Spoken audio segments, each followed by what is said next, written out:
अखिल भारतीय राष्ट्रीय कांग्रेस के अध्यक्ष माननीय श्री मल्लिकार्जुन खड़गे जी, हमारे हरियाणा प्रदेश कांग्रेस में पूर्व मुख्यमंत्री नेता प्रतिपक्ष आदरणीय चौधरी भूपेंद्र सिंह हुड्डा जी, हमारे CWC के सदस्य मेंबर पार्लियामेंट आदरणीय श्री नासिर हुसैन जी, चंडीगढ़ प्रदेश कांग्रेस कमेटी के अध्यक्ष आदरणीय श्री HS लक्की जी, हमारी महिला कांग्रेस के अध्यक्षा आदरणीय बहन अलका लांबा जी, हमारे सम्मानित चंडीगढ़ से हमारी कांग्रेस पार्टी के उम्मीदवार वरिष्ठ नेता आदरणीय श्री मनीष तिवारी जी, मेरे उपस्थित सम्मानित सभी इलेक्ट्रॉनिक मीडिया और प्रिंट मीडिया के सम्मानित सभी पत्रकार साथीगण,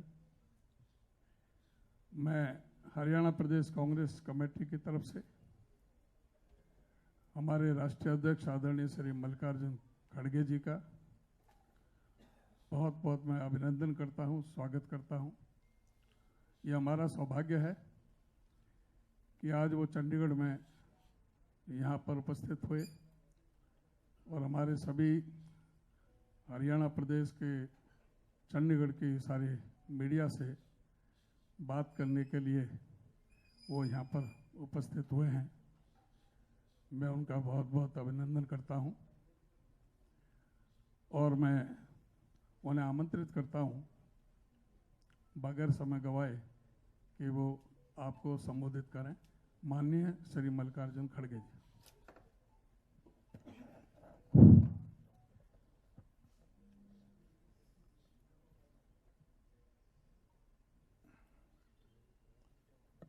मंच पर पधारे हुए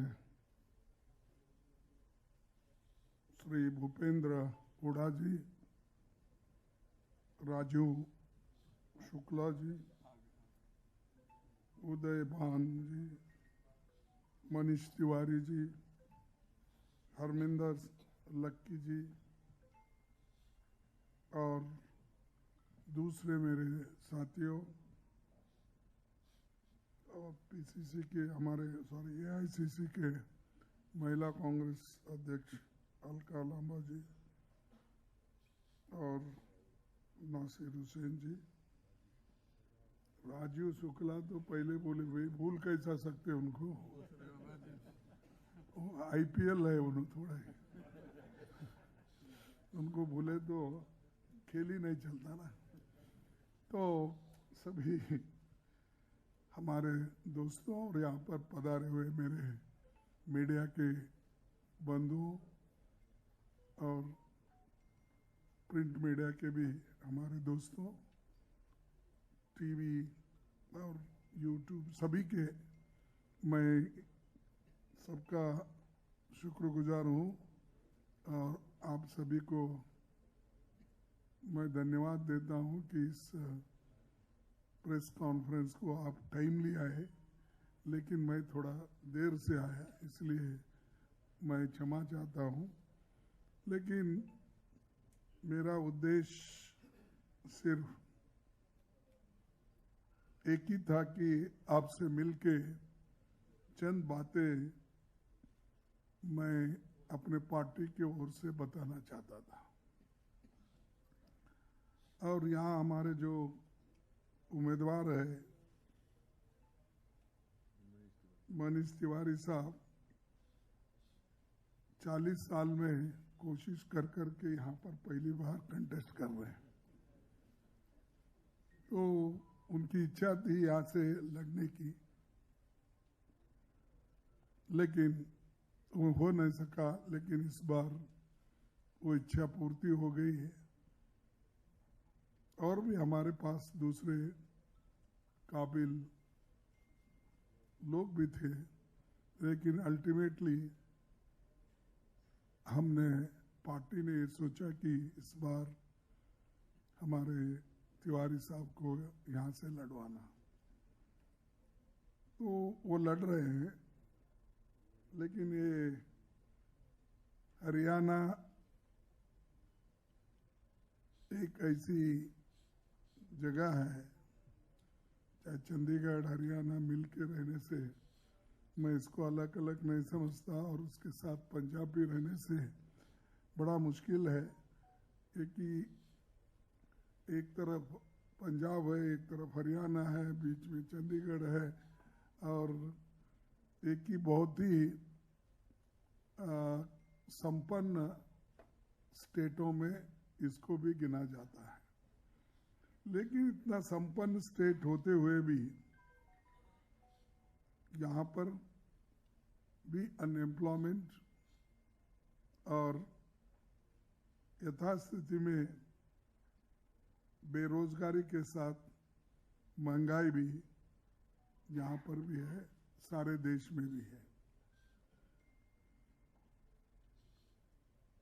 यहाँ के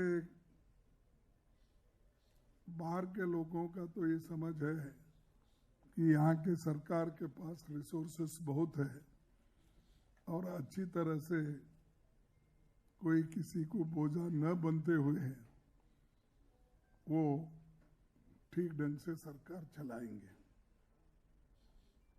लेकिन आज हम देख रहे हैं कि 2024 में इस राज्य के ऊपर कुल 70,000 करोड़ था कर्जा। 2014 तक था। 2014 और 2024 के बीच ये कर्ज बढ़कर 3,16,000 करोड़ रुपए हो गया। अब 4.5 हो गया, देखिए। तो इतना भयंकर डेट हरियाणा, जो संपन्न स्टेट के नाम से जाना जाता था, वो अभी कर्जे में डूब रहा है। हरियाणा हमेशा तरक्की के रास्ते पे चलने वाला, आज वो रास्ता आज की सरकार भूल गई है।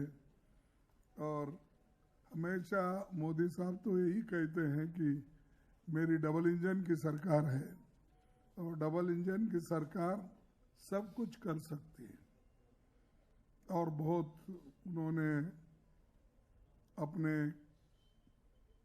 उपलब्धियां तो नहीं गिनते, जो उन्होंने डेवलपमेंट किया उसका तो आंकड़ा नहीं देते, लेकिन कांग्रेस को जरूर गालियां देते। कांग्रेस को 1947 से जो जब तक नेहरू जी थे, लाल बहादुर से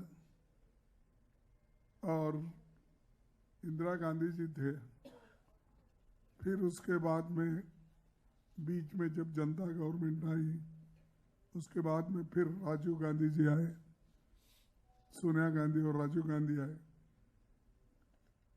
आने के बाद इन्होंने जो डेवलप किया जिसके बारे में तो वो कुछ नहीं बताते, लेकिन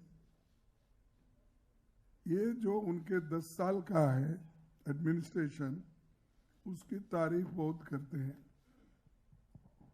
मुझे समझ में नहीं आता कि मोदी साहब अपने डेवलपमेंट से वोट पूछने के बजाय कांग्रेस को क्यों बार बार गालियां देते, मुझे समझ में नहीं आया।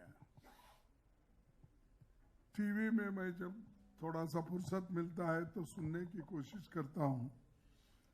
हर टीवी में अब उन्हीं का एडवर्टाइजमेंट है और हर घंटे में हर टीवी में उनका चेहरा दिखाई देता है। और उसके बाद में उन्होंने राहुल गांधी जी को क्या बोला, सोनिया जी को क्या बोला और प्रियंका जी के बारे में क्या बोला, और इनडायरेक्टली डायरेक्टली हमारे बारे में भी बचा कुचा रहे तो वो क्रिटिसाइज करते रहते हैं। ये उनकी आदत बनी है। और जो आदमी हमेशा दूसरों की जो टीका करता है वो खुद कुछ काम नहीं करता, यही उसका मतलब निकलता है। बहुत सी चीजें उन्होंने बोली, फिर आपको दोहराना नहीं चाहता, क्योंकि उन्होंने तो 15 लाख काला धन से लेकर 2 करोड़ नौकरियां हर देकर किसानों के डबल आमदनी को, सब चीजें उन्होंने कही। और उन्होंने ये भी कहा कि बहुत से जो लंबित थे, लटकना पटकना झटकना, ऐसा कुछ उनका एक वर्ड ही था, वो अब नहीं, मेरे जमाने में सब चीजें फटफट होती है, क्लियर होती है, ये हमेशा वो कहते हैं।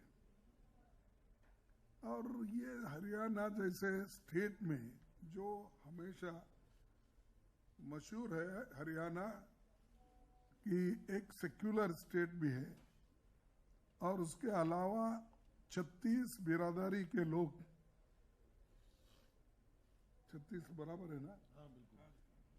बिरादरी के लोग मिल के रहते हैं, कभी किसी से कोई झगड़ा नहीं, और एक दूसरे को भाई के जैसा चलते हैं। लेकिन यहां पर भी झगड़ा लगाने की कोशिश मोदी जी ने की, लेकिन उससे कोई उनको फायदा होगा ऐसा समझ के जो किए थे, फायदा नहीं होगा। ये तो यहाँ पर अनएम्प्लॉयमेंट भी इतना बड़ा है कि हरियाणा में अपने बच्चे के नौकरी के लिए जमीन घर बार बेच के उसको नौकरी के लिए बाहर भेज रहे हैं। और ऐसे संपन्न स्टेट में अगर ये स्थिति है तो आप सोचिए देश में क्या स्थिति होगी। इसीलिए तो हम ये कह रहे हैं कि हमारे लोगों को बेरोजगारी से बचाने के लिए और महंगाई जो बढ़ रही है उसको रोकने के लिए, कॉन्स्टिट्यूशन को बचाने के लिए और लोकतंत्र को मजबूत करने के लिए हम कोशिश कर रहे हैं और उसी लिए हम अपनी कोशिशों के साथ लोगों को वोट मांग रहे हैं। और जब ये बात हम कहते हैं तो फिर उसको मोदी जी भी उल्टा कहते हैं कि कांग्रेस वालों ने संविधान को निकालना चाहते हैं, उस संविधान में से जो ओबीसी, एससी, एसटी को रिजर्वेशन जो मिला है वो निकाल के दूसरों को देना चाहते हैं। ये कैसा होता दूसरों को देने का? संविधान है और संविधान में सिर्फ रिजर्वेशन जिसको देना चाहिए उसका पूरा लिखा हुआ है। जब संविधान में ये लिखा हुआ है फिर कांग्रेस वाले इसको निकाल कर आपको देंगे, ये कहा? हम तो संविधान बचाने के लिए लड़ाई कर रहे हैं और उल्टा वो हमारे ऊपर उल्टा उन्होंने ये कह रहे कि नहीं कांग्रेस वाले ये करेंगे। यहाँ तक भी उन्होंने ये कहा कि एक प्राइम मिनिस्टर, मैं देखा कि मैं भी अब 53 साल से मैं पॉलिटिक्स में हूँ और एक दिन में मैं घर में नहीं बैठा, किसी ना किसी तरह से मुझे एमएलए मिला, एमपी मिला, राज्यसभा मिला, फिर अब कांग्रेस प्रेसिडेंट भी हूँ। पहले ब्लॉक प्रेसिडेंट से मैं डीसीसी प्रेसिडेंट और वहाँ से पीसीसी प्रेसिडेंट होके अब इन लोगों ने मुझे एआईसीसी प्रेसिडेंट बनाया है। तो एक दिन भी मेरा ऐसा जायज नहीं गया, यानी तो मैंने देखा 53 साल में कईयों प्राइम मिनिस्टर्स को देखा और कईयों चीफ मिनिस्टर्स को भी देखा, कोई ऐसा नहीं बोला जैसा मोदी साहब बोल रहे हैं। क्या बोल रहे हैं मोदी साहब? देखो, वो जातीय जनगणना करके आपका एक्सरे करेंगे घर का, घर में जो कुछ भी है सोना चांदी और आपके घर में जो भी संपत्ति है उसका बंटवारा करेंगे। अरे हम तो 55 साल हुकूमत किए, कभी किसी के पास छीन लेके हमने किया? किसी का मंगलसूत्र हमने छीना? लेकिन प्राइम मिनिस्टर ऐसा बोलते हैं तो मुझे अजब लगा। और मनुष्य को कम से कम ये ज्ञान होना चाहिए कि क्या इमीडिएटली जो संविधान हमारे पास है उसके तहत जब हम सभी लोग चलने की कोशिश कर रहे हैं और उन्होंने उसके खिलाफ चल रहे हैं, तो ये जो कहना कि एक्सरे करके तुम्हारे घर में सोना है, आधा सोना लेंगे, अगर आपके घर में 2 एकड़ जमीन है तो 1 एकड़ जमीन दूसरों को दिलाएंगे। और यहाँ तक भी बोले, मैं अहमदाबाद में था तब उनकी भी एक रैली चल रही थी और मेरी एक रैली भी उधर चल रही थी।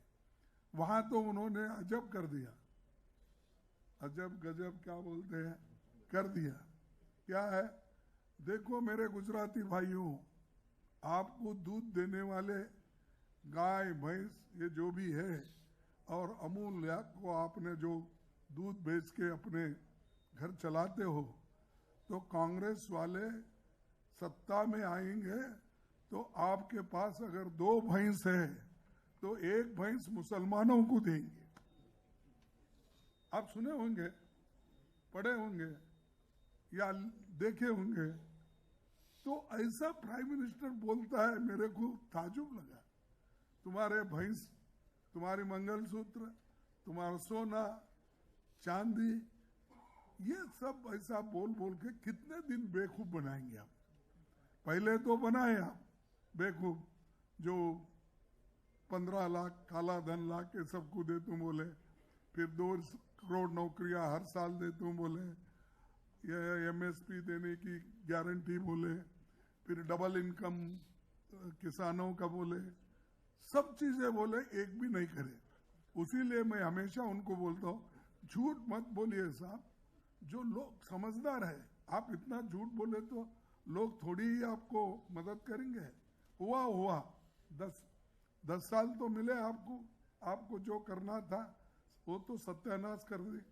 आपने ये भी कहा था सबका साथ सबका विकास, लेकिन सबका साथ तो लिए, लेकिन विकास किसका नहीं किए, सिर्फ वो सबका सत्यानाश कर दिए, क्योंकि डिमोनेटाइजेशन करके सत्यानाश किए। और यहाँ पर तो लोग नौकरी लिए जो तरसते, हमारे हरियाणा में 1-2 अगर बच्चे हैं उनको, तो एक बच्चा मिलिट्री में रहता है, एक बच्चा घर का किसान का काम करता है, तो उनको भी उन्होंने गुमराह कर दिया। पंजाब में भी वैसा ही हो, उन्होंने उन बच्चों को ये अपना अग्निवीर का लालच बताया 4 साल के लिए। 4 साल के बाद वो क्या करना चाहिए? तो ऐसे चीजें उन्होंने युवाओं को बोलकर अपनी जो चाल चलना था चले। तो अग्निवीर 4 साल के था, अब उसके बाद बेकार होकर रास्ते पे आए। अगर वो मिलिट्री में भर्ती करते थे, जितने वैकेंसीज है उस पर, तो वो परमानेंट रहते थे, उनको वॉलंटरी रिटायरमेंट मिलता था और उनको पेंशन मिलता था। ये सब खत्म किए मोदी साहब, इसीलिए लोग बड़े परेशान हैं। अगर हम सत्ता पे आएंगे, ये अग्निवीर को निकालेंगे, परमानेंट मिलिट्री में भर्ती करने का काम करेंगे। हमारे जो 5 न्याय है और 25 गारंटी है, हम करके दिखाएंगे। और इसको गठबंधन के जितने भी हमारे पार्टनर्स हैं वो भी हमको साथ दे रहे, और हम दोनों मिलके बहुत से जगह लड़ रहे हैं, इसीलिए कि जो मोदी जी कर रहे हैं वो ठीक नहीं है, ये सबको तो पता चल रहा है। और एक बात आपको तो मालूम है, हमारे बहुत से नेता लोग जब घर घर जाते हैं या गलियों में भाषण करते हैं कि नारी न्याय स्कीम, जो एक महिला घर में सबसे बड़ी होती है, घर चलाती है, उसको 1 लाख रुपए सालाना देने का हमने वायदा किया है, वो निभाएंगे। पक्की नौकरी देने का वायदा किया है, हम निभाएंगे। और 30 लाख वैकेंसी सेंट्रल गवर्नमेंट में खाली है, और हरियाणा में 2 लाख से ज्यादा खाली है स्टेट में। आप सोचिए, ऐसा हर स्टेट का अगर आकलन करेंगे, आपको मालूम है कितने लाख वैकेंसीज है, और वो क्यों भर्ती नहीं हो रही, क्यों नहीं कर रहे? पहले ये जो खाली है ये तो करो, वो भी नहीं कर रहे। इसीलिए हम आएंगे तो ये जरूर करेंगे, पहले जितने भी खाली वैकेंसीज है वो भर्ती करेंगे। अब नरेगा स्कीम एक बहुत बड़ा स्कीम जो सोनिया गांधी जी ने और मनमोहन सिंह जी ने लाया था, तो उसकी जो मजदूरी है कम है, तो हम सत्ता में अगर हमको जनाधार मिला या जनता आशीर्वाद की, तो हम जरूर उसको 400 रुपए डेली बनाएंगे, और उसके दिन भी हम बढ़ाएंगे। उसी तरह से एक चीज जो अर्बन लेवल पे भी नरेगा जैसा स्कीम हम ला रहे हैं, और कहा कि यहाँ पर भी नौकरी बहुत मिलती नहीं, ठेले वाले हैं, छोटे मोटे लोग रास्ते पे सामान बेचते हैं, अनऑर्गेनाइज्ड वर्कर्स है, और ये अपने कॉन्ट्रैक्ट लेबर्स है, उसके बाद डेली वेजेस है। इन सबको हम अपनी ठीक से मदद करेंगे। और आशा वर्कर्स, हमारे मिड डे मील वर्कर्स, और ये जो अपने आंगनवाड़ी वर्कर, इनको हम उनकी सैलरी डबल करेंगे। अब जो सैलरी है उसका डबल करेंगे। ये सब हमारे वायदे है, ये सिर्फ हवा में नहीं, हम बगैर बोले ही कई वायदे सोनिया गांधी जी के समय में, मनमोहन सिंह के समय में हम किए हैं। जैसा नरेगा स्कीम हो, जैसा फूड सिक्योरिटी हो, जैसा RTE हो, राइट टू एजुकेशन, RTA हो, और जो अपने फॉरेस्ट एक्ट हमने बनाकर जो वहाँ के आदिवासियों को दिया है, ऐसे सब चीज़ें बगैर पूछे हमने की। और ये जब हम वायदा कर रहे हैं, ये हम निभाएंगे। उसके साथ ही साथ आखिरी में हम पहले 5 किलो राशन देते थे फूड सिक्योरिटी एक्ट के तहत।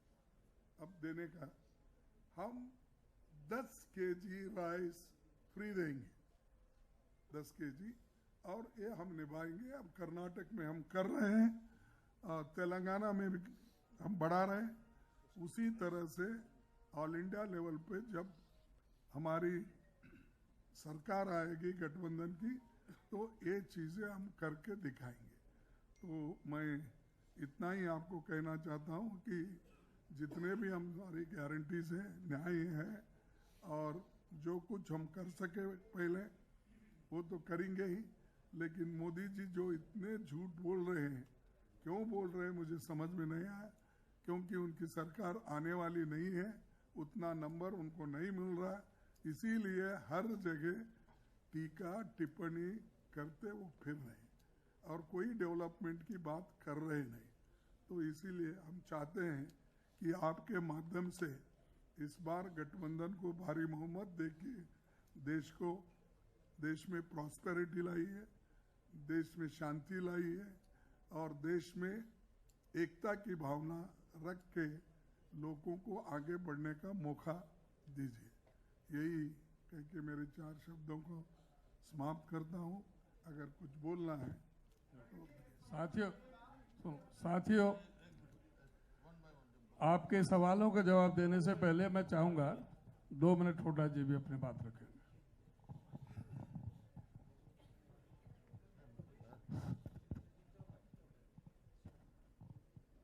अखिल भारतीय कांग्रेस कमेटी के अध्यक्ष खड़गे साहब, हमारे हरियाणा प्रदेश कांग्रेस कमेटी के अध्यक्ष मनीष जी, और हमारे नासिर भाई जो हमारे वल्का जी, शुक्ला जी, लक्की जी, तथा सभी पत्रकार बंधुओं, साथियों। देखिए, जैसा अध्यक्ष जी ने कहा, इन्होंने गारंटी दी और 5 जो बात कही हैं, जो अधिकार की बात कही है, वो सब कांग्रेस जो करने जा रही है। हरियाणा की खास तौर पे जो प्रदेश 2014 में प्रति व्यक्ति आय, प्रति व्यक्ति निवेश, नौकरी देने में, कानून व्यवस्था में, खेल खिलाड़ियों में नंबर 1 था, आज आप स्वयं देख रहे हैं, आज नंबर 1 हो गया बेरोजगारी में और महंगाई में। और खेल खिलाड़ियों को देखा आपने, हमारी जब पहलवान बेटियों का किस तरह उससे सलूक हुआ, अब तक न्याय नहीं मिला उनको, उनके टिकटें दी जा रही हैं। तो इस प्रकार से जो आज खड़गे साहब ने वहाँ जगाधरी में बड़ी भारी पब्लिक मीटिंग थी, तफसील में बताया है, और लोगों ने बहुत ही जन समर्थन वहाँ मिल रहा है। और जिस हिसाब से पूरे हरियाणा में जन समर्थन मिला है, हम घूम रहे हैं, उसके हिसाब से मैं कह सकता हूँ कि कांग्रेस के पक्ष में लहर चल रही है। और जब किसी पार्टी के पक्ष में लहर चलती है तो क्लीन स्वीप करता है हरियाणा में, ये एक हरियाणा का इतिहास रहा है। 10 की 10 इधर भी देते हैं, 10 की 10 इधर भी देते हैं, तो कांग्रेस का क्लीन स्वीप आने जा रहा है।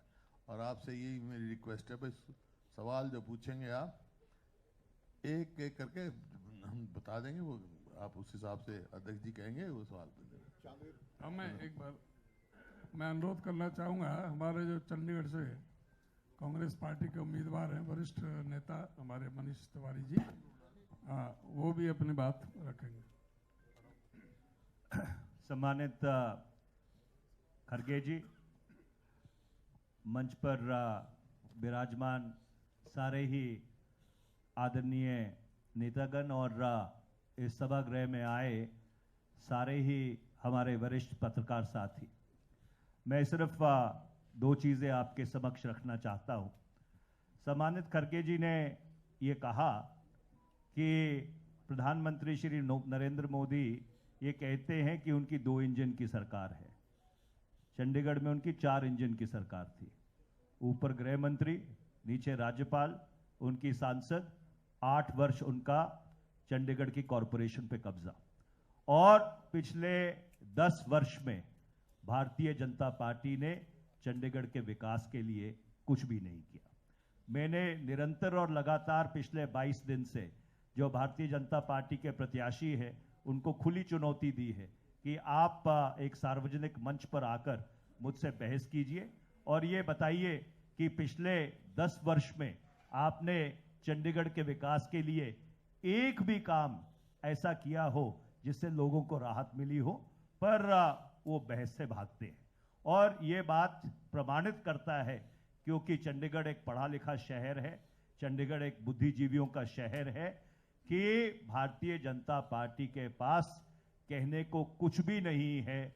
और इसीलिए आज भारतीय जनता पार्टी चंडीगढ़ में लोगों द्वारा नकारी जा रही है और हम जहां जा रहे हैं हमको भारी जन समर्थन मिल रहा है।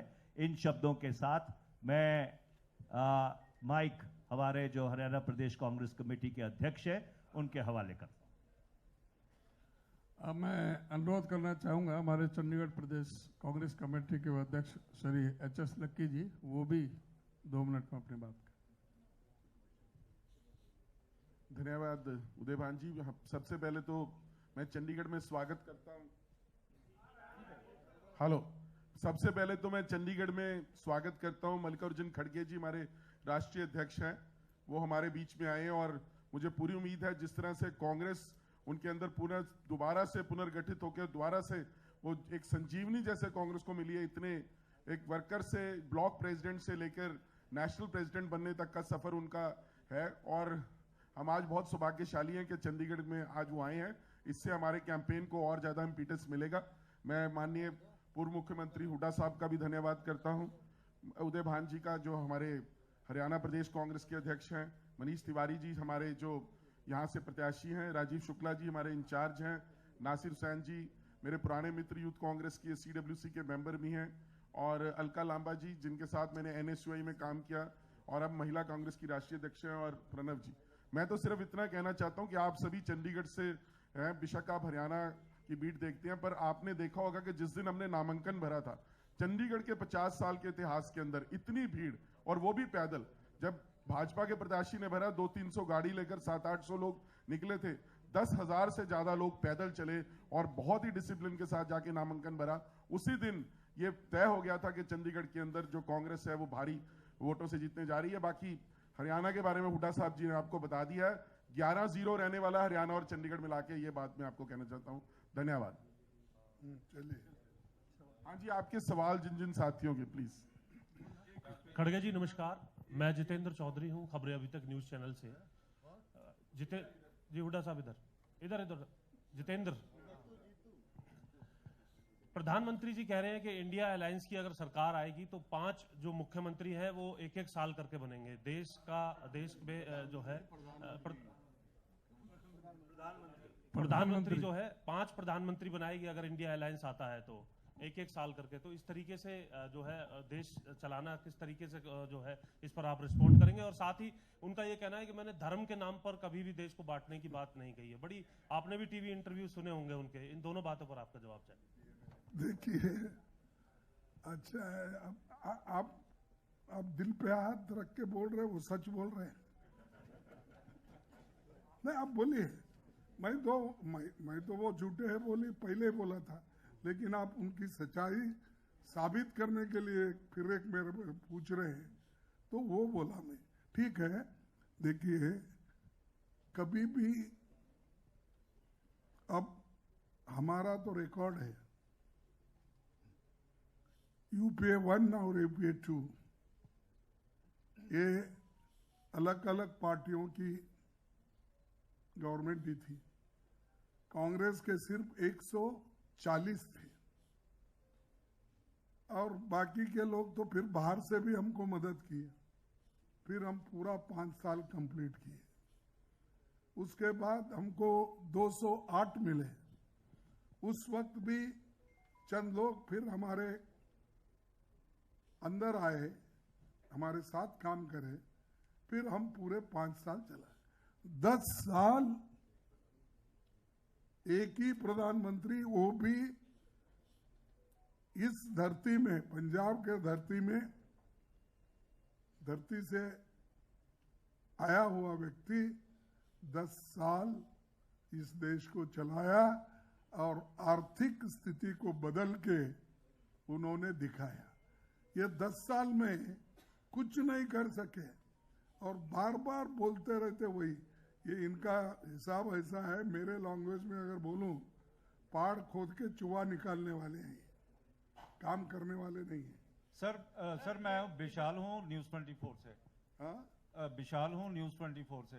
सर, पंजाब और हरियाणा में किसानों का एजिटेशन आज भी चल रहा है।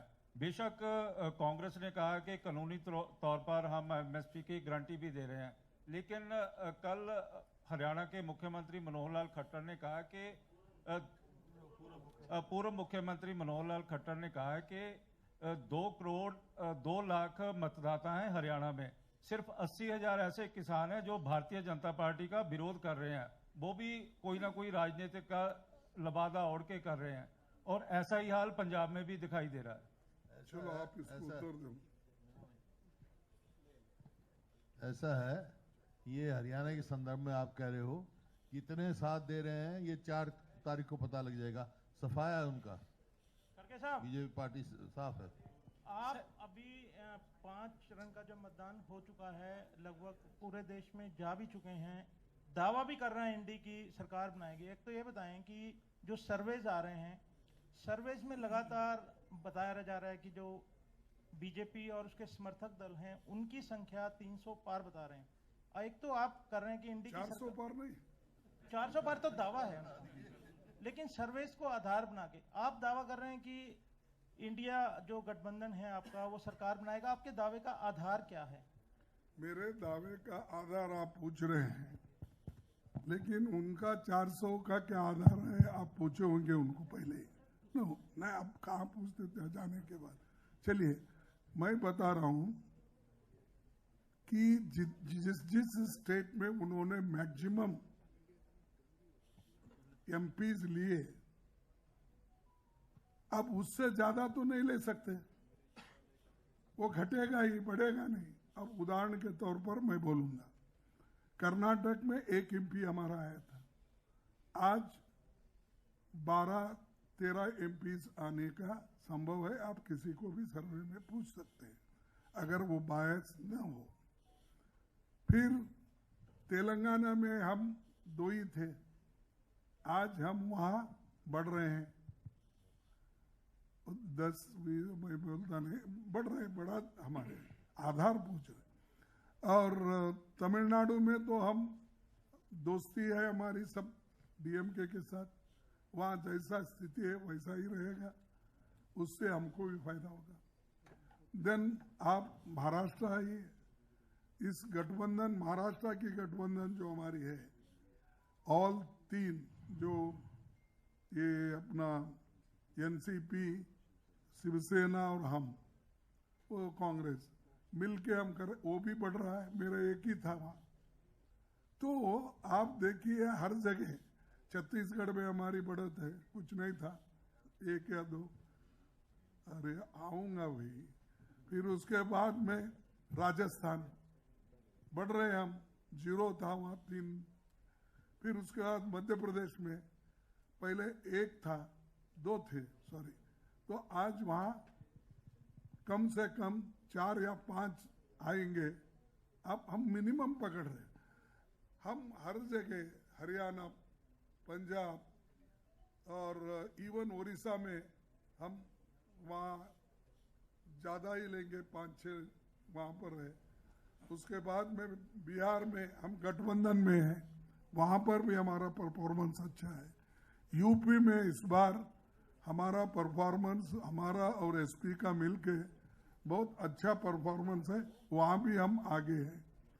हर जगह जब हम बढ़ रहे हैं और वो खो रहे हैं, इस आधार पे मैं बोल रहा हूँ कि हमारा जो है गठबंधन जरूर मोदी सरकार को सत्ता में आने से रोकेगा। Sir, this side. Amandeep Dixit from Times Now. आप बात किए ना? नहीं sir, मैं नहीं. इधर sir. Amandeep Dixit from Times Now. Sir, my question is regarding your ally partner. Aam Aadmi Party is facing a very serious charges from the side of ED from foreign funding. And Congress candidate and Congress leader Sukhpal Singh Khera has made the disclosures against Aam Aadmi Party regarding the foreign fundings. So what is the stand of Congress Party on that? Congress party alliance सबके साथ हुआ, हमारा communist के साथ हुआ, आपके साथ हुआ, एनसीपी के साथ हुआ और डीएमके के साथ हुआ और एमएल के साथ हुआ। 26 पार्टीज के साथ गठबंधन है, उसमें सब तरीके के लोग हो सकते हैं। अब उस पर बहस करने का नहीं है।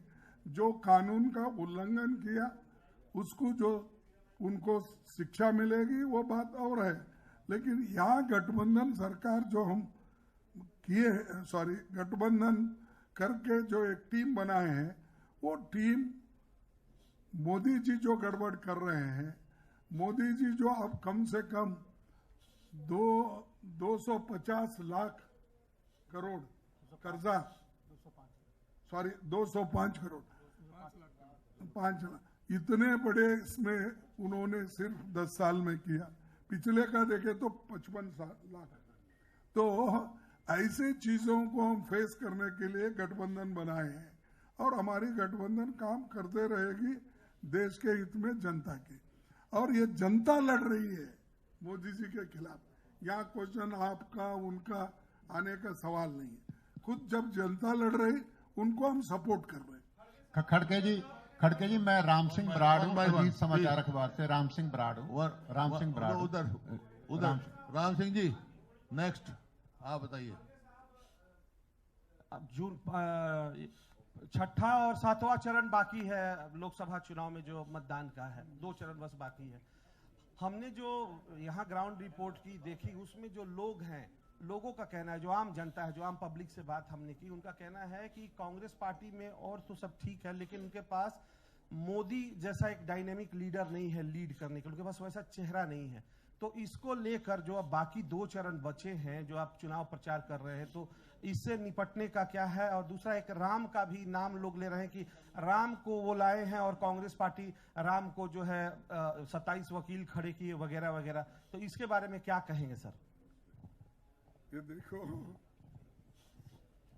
कोई चेहरा कांग्रेस के पास नहीं है या गठबंधन के पास नहीं है अगर कहेंगे, ये हमेशा ऐसा पहले भी कहते थे। 2004 में भी ये कहे, जब वाजपेयी थे तो तब भी ये कहे कि कांग्रेस के पास कौन है। अरे ये तो चुनाव होने के बाद गठबंधन के लोग बैठेंगे, एक जगह बैठकर तय करेंगे, जैसा हम यूपीए सरकार चलाए वैसा ही ये भी हम करेंगे। और दूसरा सवाल आपका कुछ था? अब देखिए, ये उनकी इच्छा है। राम का हर एक कम्युनिटी, हर एक आदमी के पास, हर एक कम्युनिटी में, हर एक कास्ट में अलग अलग आस्था के अनुसार वो उनसे पूजा करते हैं। कोई राम का पूजा करता है, कोई कृष्ण का पूजा करता है, कोई शंकर का पूजा करता है। हमारे आदिवासी भाई नेचर की पूजा करते हैं, वो कभी किसी मूर्ति की पूजा नहीं करते। जैन तीर्थंकर के पूजा करते हैं। बुद्ध अपने साइंटिफिक विचारधारा के तहत वो करते हैं। तो यहाँ सवाल कहाँ से आता? हम नाम नहीं ले रहे, वहां जा रहे नहीं। अरे हम तो सबके साथ है, तुम एक के साथ हो। हम सब इस देश में हम पढ़ते थे, वो सच है क्या है मुझे 33 करोड़ देव देवताएं हैं। मनीष तिवारी बताना या इनो बताना हमारे उड़न 33 करोड़ देव देवताएं हैं। 33 करोड़, हाँ 33 करोड़, हाँ। अब 33 करोड़ देव देवता है, हर एक की आस्था अलग है। हम मानेंगे सब 33 करोड़ लोगों देव देवताओं को भी। जब हमारे पास मानने वाले लोग वो भगवान के पास जाएंगे। राम सिंह बराड़ खड़के जी। राम सिंह एक मिनट में सबकी अपनी अपनी आस्था है। अब मान लो मैं हूँ, जब शुरू करते हैं सुबह उठ के जयराम जी की करते हैं, आज करने लगे हैं, मेरे बाप दादा भी करते थे। सुबह कोई हल चलाता है तो राम का नाम लेके चलाता है। ये सबकी अपनी अपनी आस्थाएं हैं। राम कोई किसी एक का नहीं है। राम को जो भी राम को मानता है, राम सबका है। खड़के जी, मैं राम सिंह बराड़ हूँ। मेरा सवाल दो पार्ट हैं। एक तो ये है कि आपको क्या लगता है कि इंडिया गठबंधन जो है वो 272 प्लस सीटें लेके स्पष्ट बहुमत के साथ सरकार बनाने की पोजीशन में है? एक तो ये है। दूसरा, चंडीगढ़ में लंबे समय तक पवन बंसल को कांग्रेस पार्टी एमपी की टिकट देती रही, केंद्र में रेल मंत्री बनाया, वित्त मंत्री बनाया, कांग्रेस का कैशियर बनाया राष्ट्रीय। तो आज वो चुनाव में नजर नहीं आते, सबसे बड़े चेहरा हैं, उसके बारे में आप क्या कहना चाहेंगे? राजीव शुक्ला जी भी उनके पास गए थे, लेकिन उसके बाद भी वो कांग्रेस के प्रचार में नजर नहीं आते, उसके बारे में क्या कहेंगे? 272 सीटें मिलेंगी या नहीं? जो चीजें हैं वो नजर नहीं आते, ये नजर नहीं आते। जो ऑब्जर्वर है वो देखेंगे, जो इंचार्ज सेक्रेटरीज है वो करेंगे। मैं ये कहूँगा कि आप सत्ता में आने के लिए कितने नंबर होना चाहिए वो पूछे। 272 आएंगे कि नहीं? नहीं, क्यों आप 272 बोल रहे हैं? सत्ता में आने के लिए जितने नंबर चाहिए और मोदी जी को रोकने के लिए सत्ता में आने से जो नंबर चाहिए उससे ज्यादा नंबर हमारे को मिलेंगे। जी खड़गे जी प्रशांत किशोर जी, सवाल ये था सर, खड़गे जी इलेक्टोरल बॉन्ड को लेकर बड़ा मुद्दा बना सर, और बड़ी खड़गे जी अरे ये बैठ जाओ भाई, एक मिनट उसको बोला है। एक उधर से सर, एक इधर से। कोई बात नहीं, everybody wants to ask, but लेकिन वी हैव गॉट लिमिटेशंस। बैठ जाओ प्लीज। यस, एक सवाल है कि जिस तरह से लगातार मुस्लिम रिजर्वेशन की बात जो है वो चल रही है, लेकिन अब मोदी जी ने कल एक वीडियो निकाला राहुल गांधी का 10-12 साल पुराना, उसको लेकर वो कह रहे हैं कि राहुल गांधी 10-12 साल पहले भी बोलते थे और अब भी बोल रहे हैं कि वो मुसलमानों को जो है आरक्षण देंगे। देखिए, जो राहुल गांधी बोले हैं, आप कह रहे हैं, वो कभी अपने जबान से नहीं बोले। एक और दूसरी चीज, ये खुद मोदी जी बोलते हैं, मैं ना माइनॉरिटी का द्वेष करता हूं, मुस्लिम का ना किसी का, मेरे को सब बराबर बोलते हैं। लेकिन नेक्स्ट डे ही उन्होंने माइनॉरिटी को क्रिटिसाइज करने का काम करते हैं। अभी कितने उदाहरण होना। अब ऐसे है, गलत जो बातें उन्होंने की, हर गलत बात का अगर मैं रिप्लाई देते कहूँ तो मैं ये समझूंगा कि उन्होंने बोले से बात को समर्थन कर रहा हूँ, ऐसा होता। सर एक लास्ट क्वेश्चन। खड़गे साहब प्लीज। खड़गे साहब, एक सवाल ये था कि सर एक मिनट भाई, आप जब मैं बोलूंगा जब सर मैंने सबसे पहले हाथ उठाया था, उसके बाद लास्ट सवाल पे आप आगे। चलो ओके भैया आप बैठ जाइए, let him ask. Om Prakash आपसे पूछ लिया, आप you are nobody to say, I'm there to say। हाँ बोलो आप। खड़गे साहब, मेरा सवाल ये था कि इलेक्टोरल बॉन्ड को लेकर जब उसका खुलासा हुआ था तो देश में बड़ी राजनीति हुई, और आपने भी कहा कि किस तरीके से बीजेपी को चंदा गया। अब ये ईडी की जांच में खुलासा हुआ है कि फॉरेन फंडिंग हुई है, तो क्या आपको लगता है कि गंभीर खुलासा, उसकी जांच होनी चाहिए? इसका जो जांच है जल्द से जल्द जाके दूध का दूध पानी का पानी होना चाहिए। ये कितना गंभीर आरोप आपको लगता है? ये देखिए, ये जो चीजें हैं कानून के तहत जो एक्शन लेना है वो ले सकते हैं, लेकिन मैं ये भी पूछना चाहता हूं कि जो लोग आमदनी कम चंदा ज्यादा दिए, इसकी भी इंक्वायरी होना चाहिए। जो कंपनियां कुछ कमाती ही नहीं, वो चंदा भारी इसमें दी, इस सब की भी जांच होना चाहिए। हम तो बोल रहे कानून अपना काम करे, लेकिन मोदी जी कानून तहत काम करने नहीं देते ना, तो इसीलिए हम किसी के तरफदारी नहीं कर रहे। हम यही कहेंगे कि कानून अपना काम करे, निष्पक्षपात करे। खड़गे साहब। ओके डॉक्टर जी, खड़गे साहब लास्ट क्वेश्चन। जी क्योंकि कांग्रेस का जो मेन पूरा चुनाव प्रचार चल रहा है, आज आपने जगाधरी में भी बोला और सारी जगह बोल रहे हैं कि ये संविधान बचाने के लिए चुनाव हो रहा है। एक तो इसका जो फोकस है वो टोटल इसके ऊपर है, संविधान बचाने का, और आपने आज दिखाया भी है, लोगों को कहा भी ये बचाना, हमने संविधान बचाना है, इसलिए आप कांग्रेस को वोट दो, या कांग्रेस के जो इंडिया गठबंधन के जो उम्मीदवार उनको वोट दो। एक तो ये पॉइंट, इसके पीछे हम कौन कौन से वो लॉजिक कह रहे हैं कि आज संविधान खतरे में क्यों है, एक तो ये। दूसरा, बीजेपी की तरफ से और खासकर प्रधानमंत्री की तरफ से कहा गया कि अगर संविधान कांग्रेस अगर आई तो वो ये झूठ बोल रही है बीजेपी के बारे में कि अनुसूचित जाति का जो आरक्षण है या किसी और दूसरी का आरक्षण है उसको समाप्त कर देगी। उस पर उन्होंने 2-3 बार क्लैरिफिकेशन देने का प्रयास किया। इन दो बातों पे राष्ट्रीय अध्यक्ष के नाते में जानना चाहता था। अब सुनने का थोड़ा आप हाँ, इसलिए क्योंकि लंबा सवाल लंबा उत्तर भी। हाँ, पेशेंस रखिए सुनने का, क्योंकि मोदी का नाम के खिलाफ कुछ बोले तो दूसरे अच्छा लगता है आपको, चिढ़ते लगते हैं। अच्छा, नहीं, मेरे को अच्छा नहीं। ठीक है। मैं तो अपोजिशन वहां भी किया हूँ, लोकसभा में किया हूँ और राज्यसभा में भी कर रहा हूँ। मेरे को वो नहीं, मेरे को ये पूछना है कि जो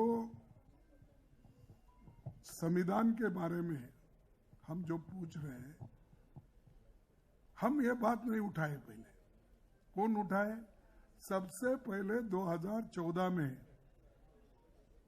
आरएसएस के लोग मोहन भागवत जी खुद उठाए, और उनके जो संघ के लोग हैं उन्होंने ये शुरू किया कि हमको अगर 2/3 बहुमत मिला ज्यादा तो हम संविधान को बदलने वाले हैं, ये उन्होंने कहा।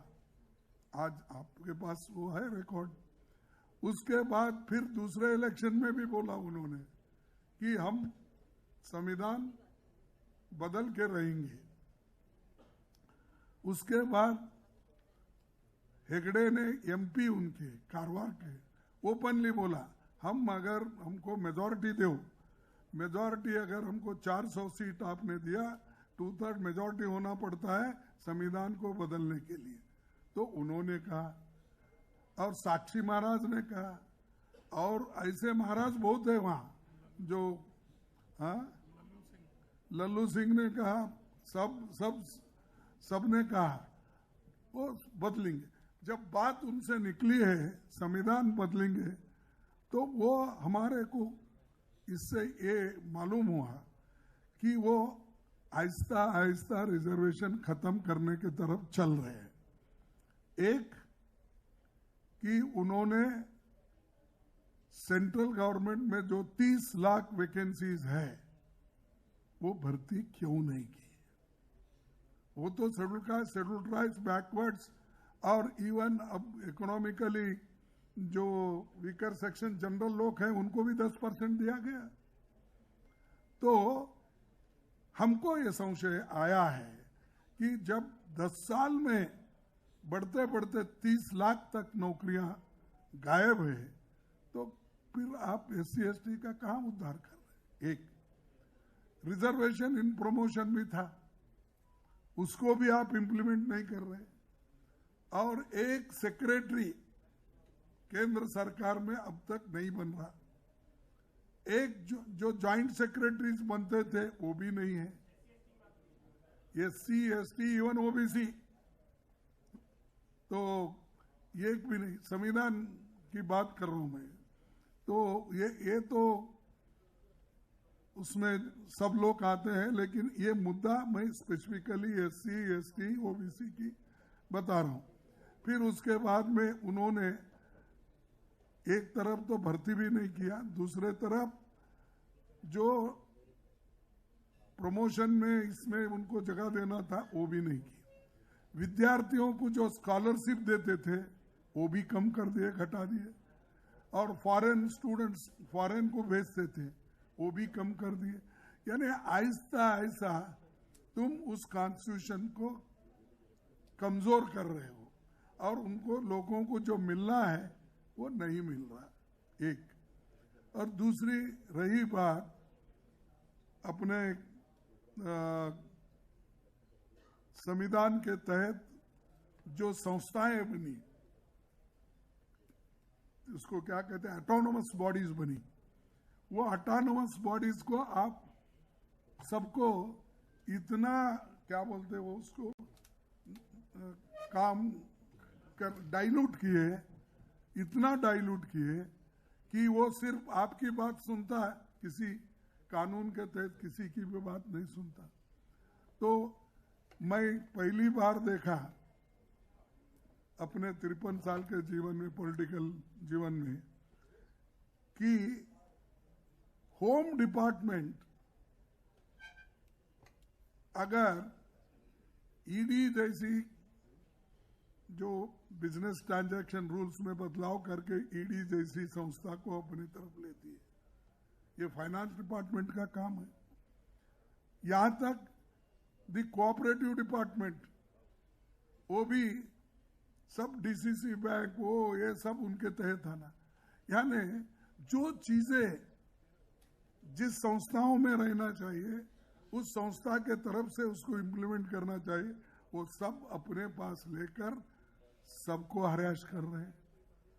सीबीआई से लेकर, ईडी से लेकर, आईटी से लेकर, सीबीसी से लेकर, ये जो घटा रहे हैं उसकी अहमियत इसीलिए हम कह रहे हैं कि ये लोग जो पहले संविधान को हम बदलाएंगे जो बोल रहे हैं, इस घटनाओं से, इस घटनाक्रम से हम कह रहे हैं कि ये बेस है उसका, इसलिए हम ये बात कर रहे हैं। डॉक्टर बहुत बहुत डॉक्टर धन्यवाद। देवान, एक आप मिनट, सभी एक साथियों मिनट, से एक अनुरोध है मिनट, कि सब एक मिनट, जलपान एक मिनट, करने एक मिनट। डॉक्टर देवान, एक ये हरियाणा का एग्जाम्पल है।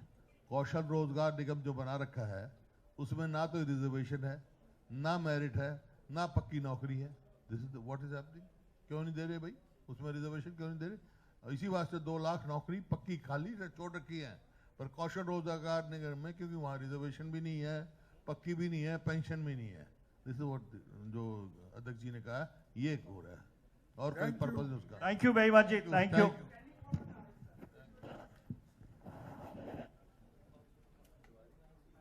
आप उठाना क्या?